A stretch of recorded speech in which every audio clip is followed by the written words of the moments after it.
Print এবং electronic মিডিয়ার সম্মানিত সাংবাদিকবৃন্দ,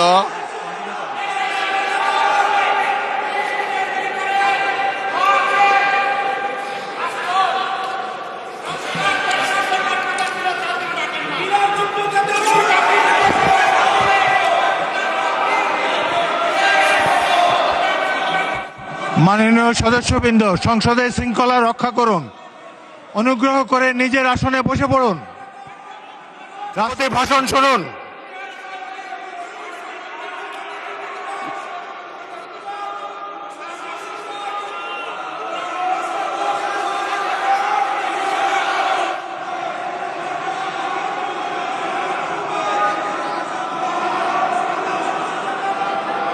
বিসমিল্লাহির রহমানির রহিম। সম্মানিত সংসদ নেতা ও প্রধানমন্ত্রী, জনাব স্পিকার ও ডিপ্টি স্পিকার, হিজ এক্সেলেন্সিস,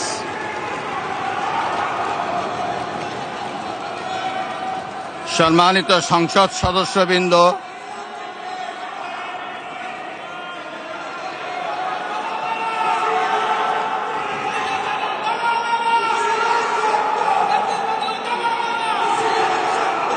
আমন্ত্রিত অতিথিবৃন্দ,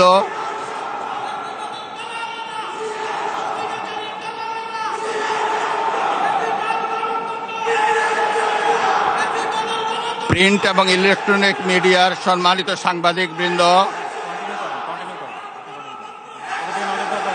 আপনাদের সবাইকে জানাই আন্তরিক অভিনন্দন ও শুভেচ্ছা।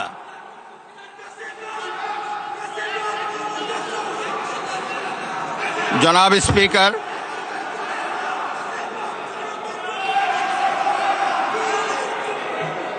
ত্রয়োদশ জাতীয় সংসদের এই উদ্বোধনী অধিবেশনে বাংলাদেশের ইতিহাসের এক ঐতিহাসিক মুহূর্ত। হাজারো শহীদের রক্তের সিঁড়ি বেয়ে দীর্ঘ ১.৫ দশকের ফ্যাসিবাদী শাসনের অবসানের পর একটি শান্তিপূর্ণ, অবাধ, সুষ্ঠু ও নিরপেক্ষ নির্বাচনের মাধ্যমে নির্বাচিত প্রতিনিধিদের নিয়ে এই মহান জাতীয় সংসদের যাত্রা শুরু হয়েছে। ত্রয়োদশ জাতীয় সংসদ নির্বাচনে অংশগ্রহণকারী সকল রাজনৈতিক দল, আইন শৃঙ্খলা রক্ষাকারী বাহিনী সহ প্রজাতন্ত্রের কর্মচারীদের নিরলস পরিশ্রম এবং নির্বাচনে অংশগ্রহণকারী সকল রাজনৈতিক দল ও ব্যক্তি, আন্তরিক উদ্যোগ এবং সাধারণ জনগণের স্বতঃস্ফূর্ত অংশগ্রহণ গণতন্ত্রের ইতিহাসে একটি উজ্জ্বল দৃষ্টান্ত হয়ে থাকবে। বিএনপির চেয়ারম্যান জনাব তারেক রহমানের নেতৃত্বে বর্তমান জাতীয় সংসদে বিএনপি ও সমমনা দলগুলোর 2/3 বেশি আসনে বিপুল ভোটে জয়লাভ করেছে।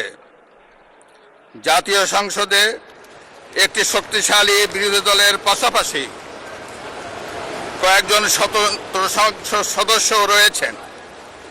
আমি এই সংসদে আপনার মাধ্যমে প্রধানমন্ত্রী তারেক রহমান এবং তার নেতৃত্বে গঠিত নতুন সরকারকে আন্তরিক অভিনন্দন জানাচ্ছি।